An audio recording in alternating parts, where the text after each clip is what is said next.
Maliban sa tawag na si Tangkay, ay kilala o popular itong lugar bilang Venice of the South. Kita nyo naman kung saan dumadaan yung mga bangka papunta dito sa munisipyo o sa kanilang municipal hall. Parang Venice kasi yung mga bangkero, yung mga bangka na pumapasok dito ay madadaanan po nila etong sentro ng komersyo dito sa Sitangkay.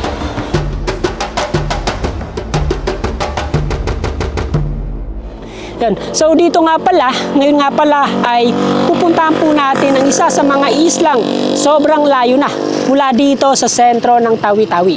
So bagamat hindi biro yung distansya nito mula dito sa Bungaw, sobrang dami naman ng nakatira dun sa isla na yon. At yun po yung alamin natin kung bakit nga ba ganito kadami yung mga nakatira dito sa bahaging ito ng dagat at kung paano silang namumuhay.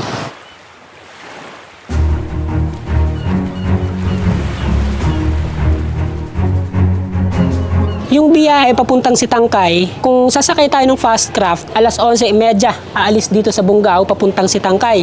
Pero dahil nga sa kailangan natin makarating doon sa Sitangkay ng mas maaga, kaya nag-arkila po tayo ng bangka dito. Buti na lang at meron po tayong nahanap at makakarating tayo ng Sitangkay sa mas maagang oras. So ito po yung bangka na sasakyan natin. Ito yung tinatawag nilang kurikong. Kung sa amin, sa lugar namin, yung kurikong is sakit. Dito, bangka. Ito yung dadalhin na gasolina.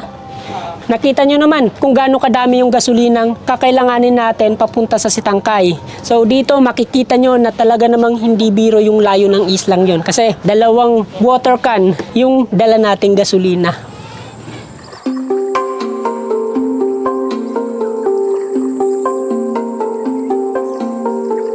So saan dito, Sir Banda, may buhaya? Nang doon sa dulo. Ngayon? Oo. Lalo na low tide, magapahinga-pahinga doon. Ilan yung buhaya na nandito? Kung minsan mga 2, 3. Gaano kahaba? Mga 3 meters. Hindi ba kayo natatakot? Hindi, magbingwit kami dyan. Palagi sa tabi namin paggabi. Pero yung mga bata, hindi naman sinasaktan. Magliligo pang mga bata dito, lalo ng mga bata ng mga badyaw. Lumalangoy pa pag nandyan ang buhaya. Parang tao din ang buhaya ba? Humanap din ng pagkain nila na katulad namin, ng tao. Ganun. Kasi kung ginagalaw mo sila, gagalaw rin sila sa'yo. Yun, parang gaganti. Oo, gaganti. Eh, siyempre, mag-rebensyon na kapag namatay ang mga kanilang ano. Gabi-gabi yan, maglakad yan, papunta doon sa tabi ng bahay ko, papunta naman dito pag low tide. Ngayon ko lang nalaman na may buhaya pala dito sa bahaging ito ng Tawi-Tawi.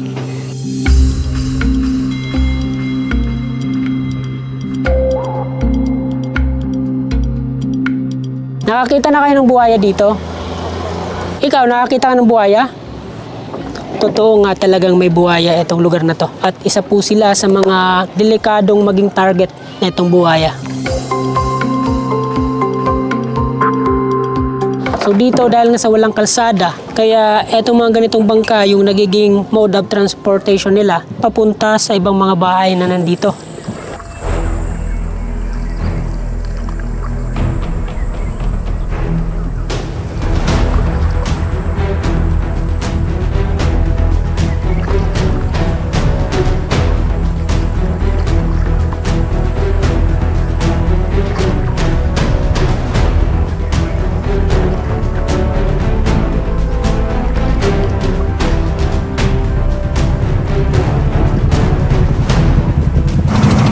Makikita po natin dito, etong tulay na nag-uugnay dito sa dalawang isla ng Tawi-Tawi. Dito po banda yung Bungaw at dito naman yung Sanga-Sanga Island. So dati nung hindi pa nagagawa itong tulay, tumatawid yung mga tao sa magkabilang isla sa pamamagitan nitong bangka. Pero nung nagawa na itong tulay, ay dun mas umunlad yung mga lugar dito dahil nga sa malaya ng nakakatawid ang kahit anong uri ng sasakyan dito sa magkabilang bahagi ng Tawi-Tawi.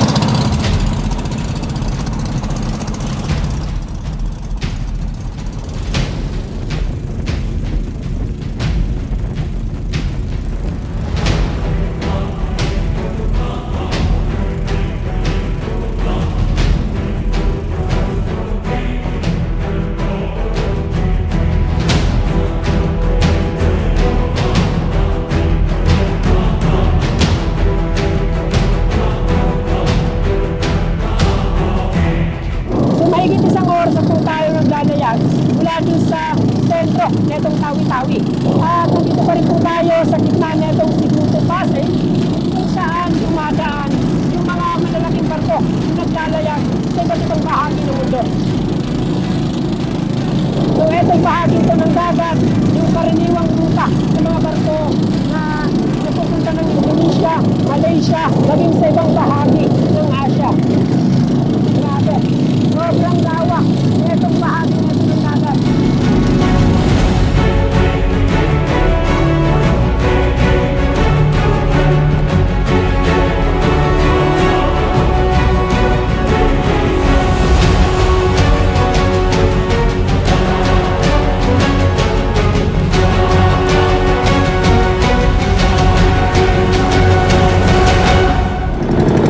So matapos ang mahigit sa 2 oras na biyahe mula dun sa Bungaw Island ay narating na rin po natin etong bahaging ito ng Sitangkay. Nakakalula yung tanawin dito. Sobrang dami ng bahay. Yan lang.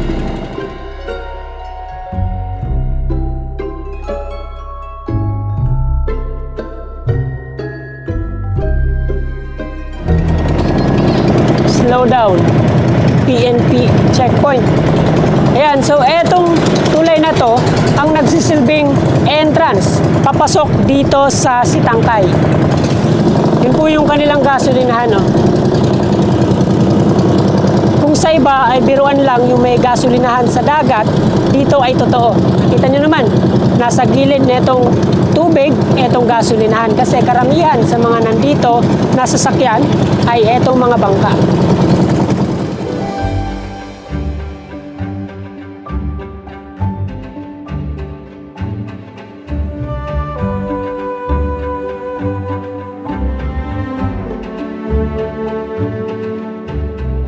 Grabe. Kala ko hindi tayo makakarating dito sa Sitangkay dahil nga sa nasira etong bangka na sinakyan natin. Buti na lang at naremedyohan kaya pansamantalang nakatakbo etong bangka. Pero dito, habang nag-iikot tayo sa Sitangkay, sabay naman nilang ayusin etong bangka para pagkatapos nating maiikot etong lugar, pwede na ulit gamitin etong bangka. Yan. So ngayon, dahil nga sa bago tayo dito sa lugar, kaya kailangan po nating dumiretso doon sa Municipal Hall para makapagpaalam na andito tayo sa lugar nila.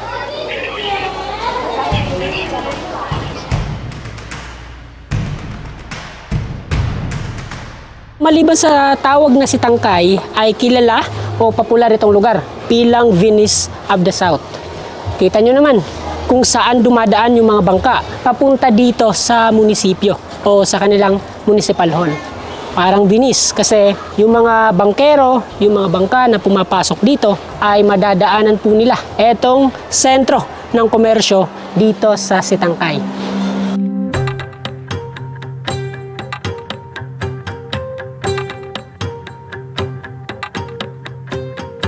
So meron po silang Cebuana.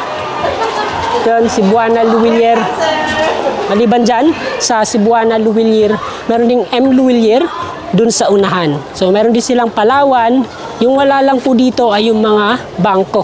Kaya kung halimbawang mag-withdraw po tayo gamit yung ating mga ATM, ay mag-withdraw na po tayo dun sa Bungaw kasi dito wala pong mga ATM machine. Para makatawid dun sa kabila ay kailangan po nating dumaan dito sa mga footbridge. Ito na rin yung nagsisilbing tambayan ng mga gustong tumambay saglit dito sa sentro netong Sitangkay. Yan, may mga upuan.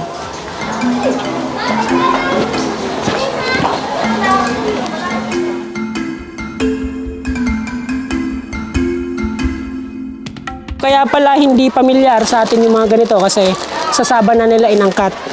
Hindi na natin naintindihan yung mga nakasulat dito. Pero base dito sa drawing, sa po itong noodles. Ito naman yung kanilang mantika. Oh. Magkano po yung ganito?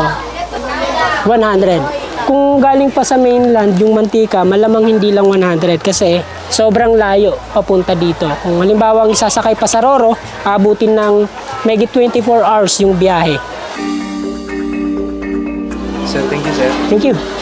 Ayan, so maging dito ay mayroong nakakakilala sa atin. Ayos, thank you. Thank you, sir, thank you. Dito naman banda yung mga RTWs. Yun, makikita po natin yung mga damit, relos, at etong mga eyeglasses. Parang ito yung kanilang shopping center.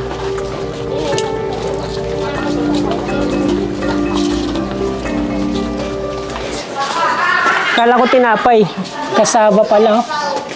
Ano yung ginagawa dito? Pilipino nila. Tapos, ginagawang tinapay, ganun? Puto. Puto. Or pyuto na tinatawag namin dito.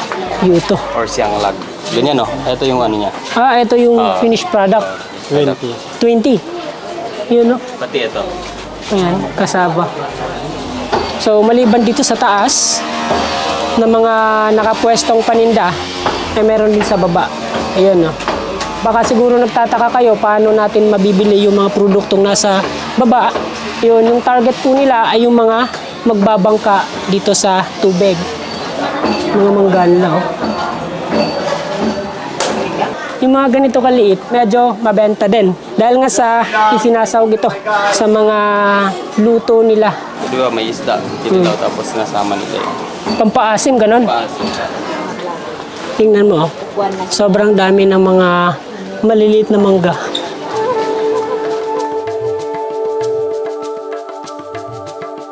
Ayan, so dahil nga sa unti-unti nang tumataas ang level ng tubig, kaya unti-unti na rin dumadami yung mga nagbebenta dito sa gilid netong daanan ng mga bangka. Nakita po natin dun sa kabila yung mga nagbebenta ng isda na sineset up na, inalagay na nila yung mga isda na nahuli nila, at yung mga root crops, yung mga prutas ay nakapwesto na din. So tingnan po natin.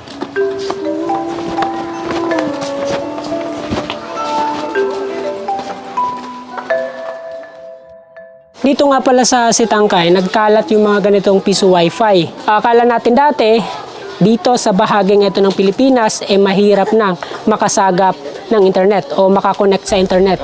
Pero dito, dahil nga sa nagkalat yung mga ganitong piso wifi, kaya madali nang nakakapag-internet yung mga kababayan natin dito.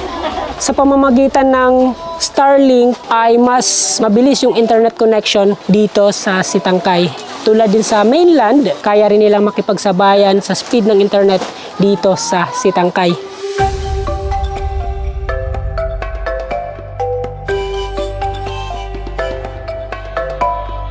Maraming makakanin dito dahil nga sa Ramadan ngayon, ito yung ginagamit nilang pang iftar or pang break ng kanilang fast. So yung nakikita natin dito, mayroon tayong maha blanca, putli mandi, ito kutsinta, tompa-tompa, pastil or empanada, ito puto, ito yung tinatawag na panyam.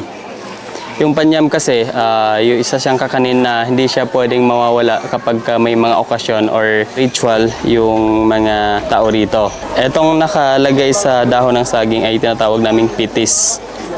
Wajit, pasong, kutsinta rin, putli mandi, same lang. Ito, daral. So karamihan sa mga kakanin na ito ay may buko or koko na nasa gitna nila. Parang naging palaman yung koko. Karamihan sa mga kakanin na ito. Ayan, balo. Tetehe, sea urchin. Isa siyang sea urchin na kinukuha nila yung laman tapos in-extract nila tapos yan, binibenta nila. Pwedeng kainin ng ganyan, pwede ring lutuin. Yan, so makikita nyo po dito yung mga nyog. Ayan. Marami po silang binebenta dito kasi nga hindi nawawala sa kanilang mga niluluto yung ganyang sangkap.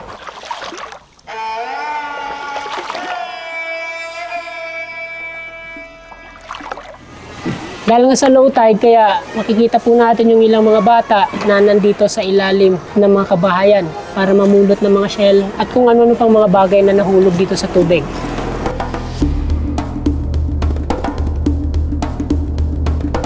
Yung tubig nga pala nila dito, saan sila kumukuha? Madalas naman umuulan, hindi naman yan sila nauubusan ng tubig. Pero kapag straight 1 month to 2 months na walang ulan, saka sila bumibili sa Sibuto. Kaya pala yung mga bahay dito, lalong-lalo na yung mga yero, yung bubong, merong mga nakakabit na rainwater catcher. Kasi yun na rin yung ginagawa nilang panghugas, pangligo, at kung ano pa man yung pwede nilang paggamitan sa tubig.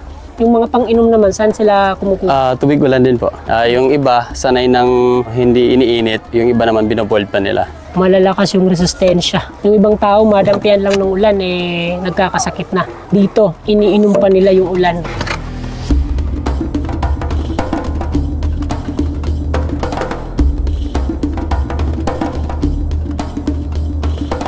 So dito nga pala sa Sitangkay ay hindi pa ganun ka-stable yung kuryente. Dahil nga sa sira daw yung makina o generator na ginagamit dito, kaya sinusuplayan lang sila ng kuryente tuwing gabi na. Pag halimbawang ganitong oras, brown out etong buong Sitangkay.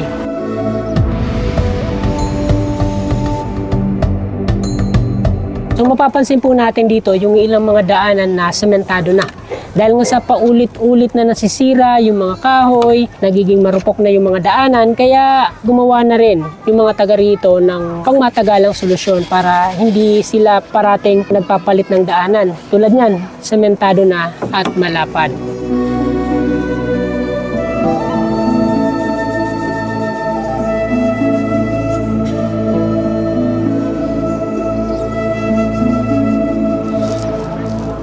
Yung mineral water nila dito, tulad nito, ay galing na rin ng Malaysia. Kaya nakalagay dito sa likuran na galing po siya sa buatan Malaysia. Jasmine.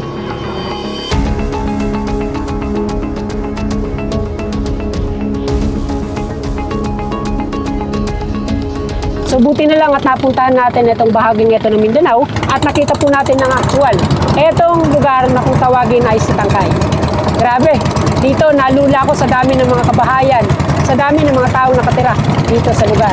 Isang buong munisipalidad pala, itong Sitangkay. Kaya meron po itong municipal hall, merong mga barangay hall, mosque, public market, at kung ano-ano pang mga pasilidad na makikita natin sa mga karaniwang bayan.